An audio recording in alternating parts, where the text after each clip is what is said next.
Tras corridos 5 anos dende a pandemia, a Ribeira non esquece as vítimas da COVID-19. A Asociación de Amas de Casa volverá a renderlle homenaxe este sábado cun sinxelo acto na Praza de España de Ribeira.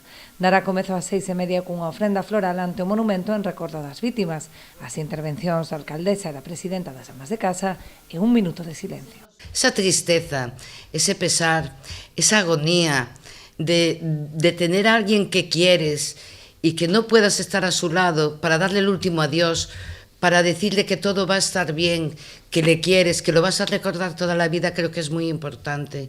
Entonces, desde Amas de Casa promovimos la construcción de este monumento. Algunos dirán, pues no es el más maravilloso del mundo. El sentir de ese monumento es lo más grande, creo, para todos nosotros. Algo que debemos de tener presente y que todos en cualquier momento nos puede venir una de estas y adiós muy buenas. Dende o Concello animan aos riberenses a sumarse a este emotivo acto en solidariedade con todas aquelas persoas que faleceron soas, as familias que non puideron velalos e os traballadores de grupos esenciais como os sanitarios que traballaron arreo durante eses meses para garantir os servizos básicos á poboación.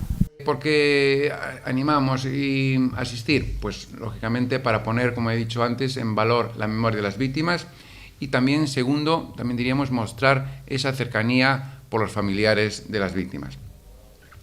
Y también creo que este acto es importante también para aprovechar y para apoyar pues la labor y reconocer la labor de todos los equipos sanitarios, toda esa serie de personas que han contribuido, han ayudado de alguna manera para que nuestro día a día, dentro de las circunstancias que estábamos pasando en ese momento, pues pudiera nuestra vida, pues unos servicios básicos funcionar medianamente normal.